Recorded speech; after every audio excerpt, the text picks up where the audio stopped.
Nous vous savons nombreux à suivre le journal de la ville, mesdames et messieurs. Voici le sommaire. Le gouvernement congolais et le banc syndical, depuis ce jeudi 20 juillet 2023, emboué la loge dans le cadre du dialogue permanent pour une rentrée scolaire 2023-2024 apaisée. L'intersyndical des syndicats des enseignants de l'EPST exige la présentation intégrale par le banc gouvernemental des listings des payes du mois de juillet 2023, intégrant les actions convenu lors de la précédente commission paritaire, évaluée à 41 milliards de francs congolais. La réunion annuelle du comité des ministres de la justice et de la communauté de développement de l'Afrique australe SADC s'est ouverte ce jeudi 20 juillet à Kinshasa, instituée en vue de servir des cadres d'échange autour de problèmes juridiques et judiciaires communs. Les travaux de cette réunion ont été lancés officiellement par le Premier ministre, chef du gouvernement, Jean-Michel Sama Lukonde. Justin Bitakwira, entendu par le procureur de la Cour de cassation ce jeudi 20 juillet. C'est tout pour les sommaires, mesdames et messieurs. Encore une fois, bienvenue dans ce journal.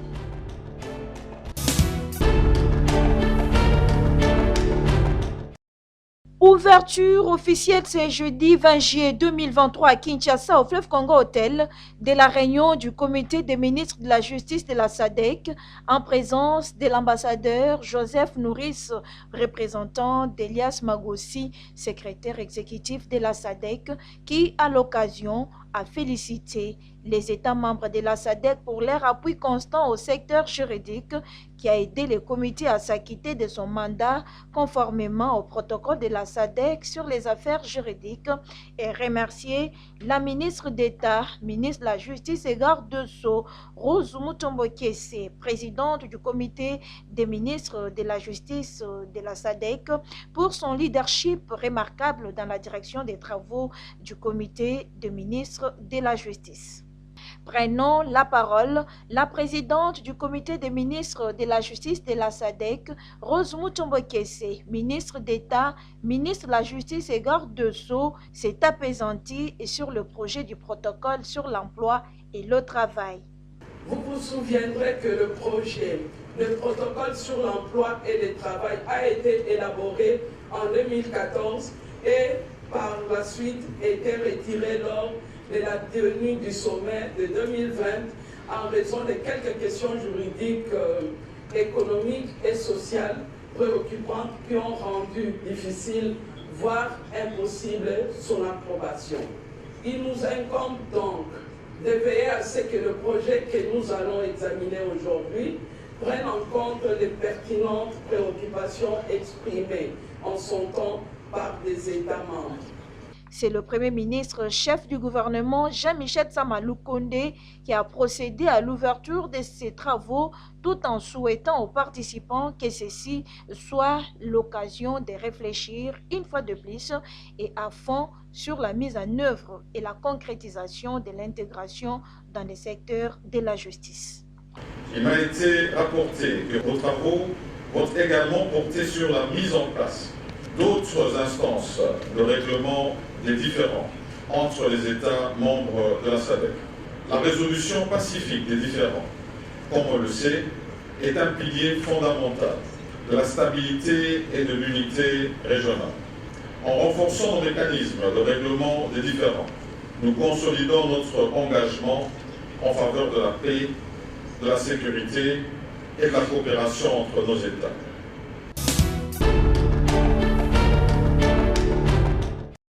Le professeur Tony Mwabakazadi a lancé officiellement ce jeudi 20 juillet 2023 au nom du Premier ministre, chef du gouvernement, les travaux d'évaluation de l'addendum au protocole d'accord des Bibois, signé le 21 novembre 2021 entre le gouvernement congolais et le banc syndical de l'EPST.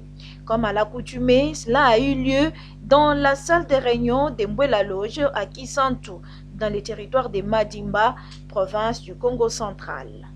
À Mbouela-Loge, l'intersyndicale de l'EPST, via son porte-parole, exige la présentation intégrale par le banc gouvernemental des listings des paies du mois de juillet 2023. Les bancs syndicales de l'enseignement primaire, secondaire et technique a bel et bien honoré ses engagements par sa contribution à une paix sociale durant l'année scolaire 2022-2023. Face à la non-réalisation par les gouvernements de la République des engagements souscrits en avril 2023, l'intersyndicale des syndicats des enseignants de l'enseignement primaire, secondaire et technique exige séance tenante et comme préalable avant le déroulement effectif des travaux de la présente assise, ce qui suit.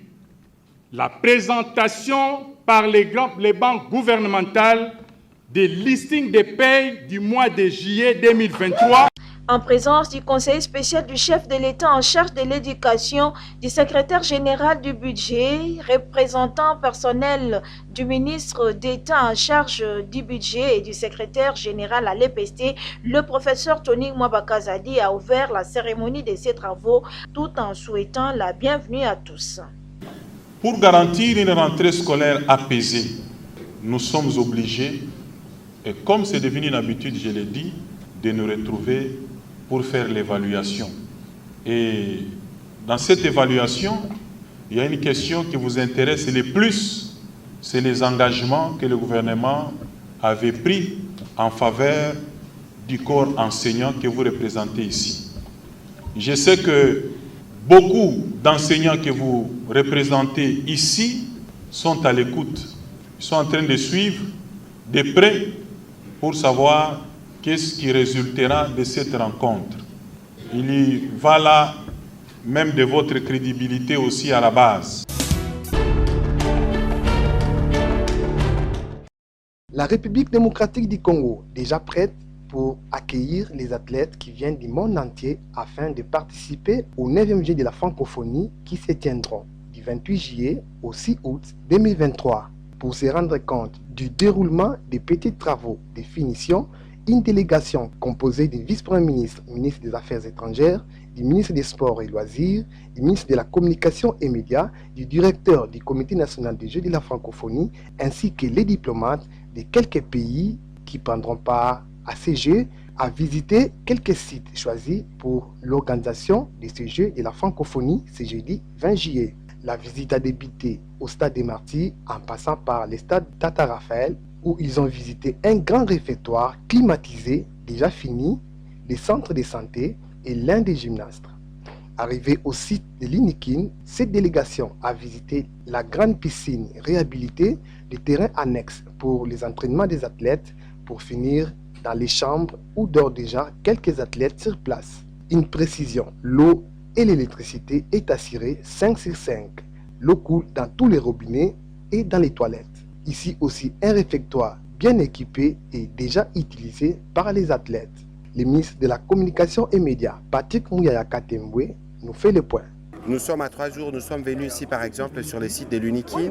Vous avez vu qu'il y a déjà des athlètes qui sont venus dans le cadre du Confégès, qui sont logés et qui sont nourris. C'était un grand pari parce que la République démocratique du Congo a hérité de l'organisation des Jeux simplement en 2 ans. Et donc tout ce que vous avez pu voir, que ce soit au stade de Martyrs, au stade Tata Raphaël ou à l'Unikin, d'autres bâtiments sont sortis des terres. Et donc c'est l'occasion de dire un merci à tous ces compatriotes et à toutes ces sociétés qui se donnent corps et âme. Et nous espérons que les athlètes qui viendront pourront être bien accueillis et que les Jeux pourront être organisés dans des conditions modernes. Je dois rappeler ici que certains sites ont connu du retard. Vous étiez au stade de Martyrs. On a refait par exemple tous les tartans qui a été à la demande de la Fédération wallonne, je pense, et de la Fédération française de cyclisme, parce qu'il était question d'adapter les conditions des participations à cette compétition aux conditions modernes de ce qui se fait ailleurs. Et nous avons fait un effort pour correspondre aux standards internationaux. Et maintenant, nous espérons qu'avec vous, chaque jour, nous suivrons l'évolution, de sorte que dans les débuts des Jeux comme à la fin, tout se déroule comme nous le souhaitons. Il y a un aspect important dont on ne parle pas assez, c'est que la République démocratique du Congo, après la semaine des Jeux, pourra disposer des infrastructures sportives qu'on n'a pas eues depuis l'indépendance. Et donc, c'est ça la grosse partie de tous ces investissements que nous avons faits. Donc pour nous, nous considérons qu'à ce stade, l'essentiel est fait. Nous attendons les Jeux et pour le reste, nous serons plutôt contents pour nos différents jeunes qui pourront participer à des compétitions sportives ou se préparer pour des grandes compétitions dans les conditions modernes. Et la RDC pourrait être heureuse de recevoir des compétitions internationales pour toutes les disciplines qui sont concernées par les Jeux de la francophonie. Bienvenue aux Jeux de la francophonie à Kinshasa.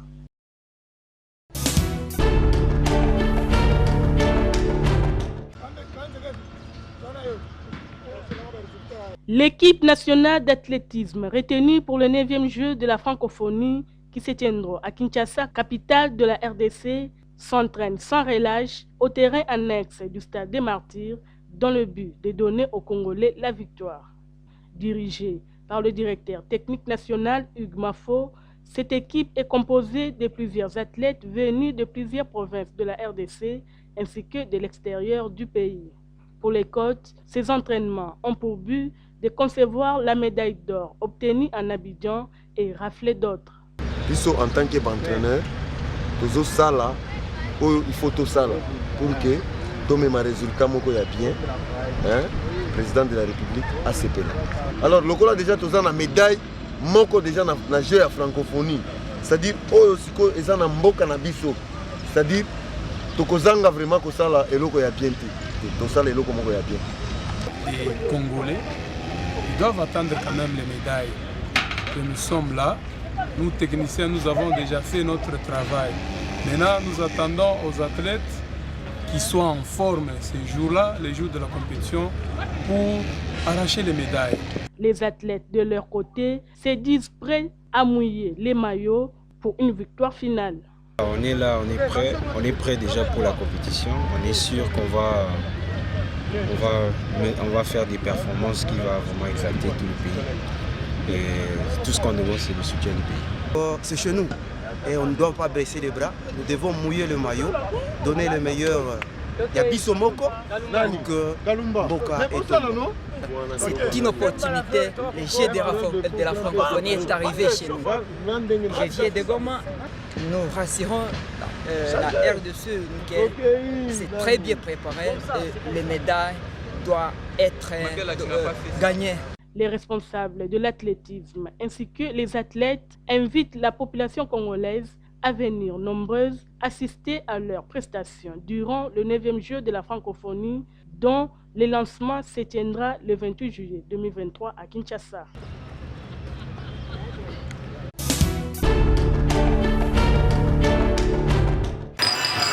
La hausse du taux des dollars américains sur le marché de change suscite beaucoup de réactions et cause des ennuis aux paisibles citoyens déjà habitués à vivre au taux du jour et se demandent comment faire avec ces changements des prix des biens et denrées alimentaires.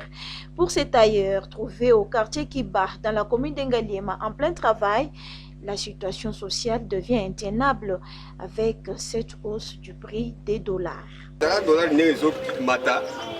Donc, il communauté, parce qu'on m'a sango la chance de se réunir de se comprendre. Le côté que somma var même qui va au cas bambol. Il y a combien de dollars et mati. On a mati dollars. Il y a mati. L'État dollar et kita, il y a besoin quitter. Il y a besoin comme ça. Cette hausse des dollars a impacté même les prix des loyers, chose qui provoque des mésententes entre locataires et bailleurs. Explique-t-il. Babaer, exemple, on appelle ça un exemple, pas Babaer. Quand on fout un exemple de 20 000, mais le lot est comme 26 000, donc on a des désordre à partir de dollars. Et ça, madame, on a besoin de matara et ngomoko. Donc il va bailler, besoin de matara, mais ils ont matara quand les dollars, ils ont matara. Sauf que la bailleur dollar, quand on veut nous continuer, en tout cas, par contre, on va faire des. Nous travaillons en perte, on n'arrive pas à atteindre le chiffre d'affaires, s'inquiètent ces vendeuses et vendeurs.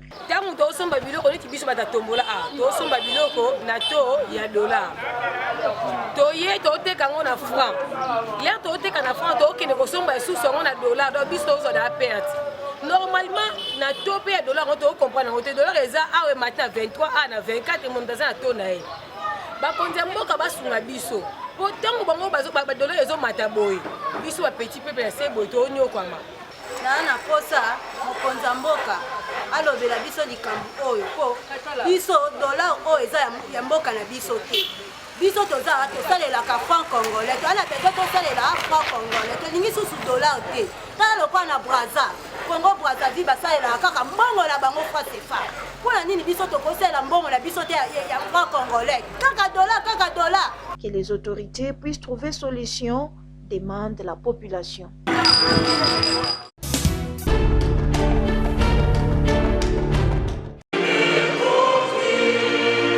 Aucune nation, aucune communauté ne peut se construire sur un meurtre. Aucun acte de violence ne restera impuni, a dit le cardinal Fridolin Ambongo lors de la messe dite ce mercredi 19 juillet 2023 en la cathédrale Notre-Dame du Congo devant un parterre de fidèles en hommage à l'honorable Chérubin Okende Senga. Occasion pour la famille politique et biologique de prier le Seigneur afin qu'il lui accorde sa miséricorde et l'accueil dans sa sainte patrie. L'homélie du jour était tirée du livre de Genèse, chapitre 4, versets 1er jusqu'à 16. Un message a été lu en l'honneur de la famille du défunt, un message pour implorer la prière de toute personne présente, toute tendance confondue, mais aussi à tous d'avoir un regard compatissant pour cette grande famille éprouvée à ces jours. Chérubin Okende était un fervent chrétien, dévoué et pratiquant. Un message fort du cardinal qui attire la conscience humaine car le défunt nous a été arraché d'une manière ignoble.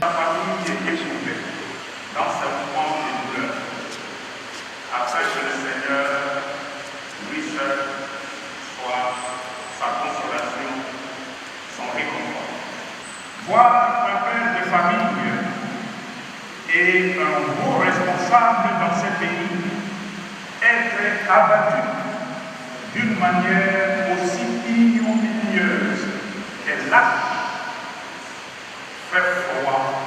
Les enquêtes étant en cours, nous devons nous poser la question de savoir pourquoi l'insécurité bat son plein au pays, l'intolérance et la barbarie envers son prochain, devenus les quotidiens dans une nation, a-t-on l'essence de la dignité humaine, toute vie est sacrée. Le récit de Caïn et d'Abel s'achève par la punition que le Seigneur a infligée à Caïn. Nous pouvons donc en tirer deux leçons majeures. La première leçon, c'est qu'aucune communauté, aucune famille, aucune nation ne peut se construire sur le meurtre, sur l'assassinat, sur le mépris de la personne humaine, de la dignité de la personne humaine, créée à l'image et à la ressemblance de Dieu.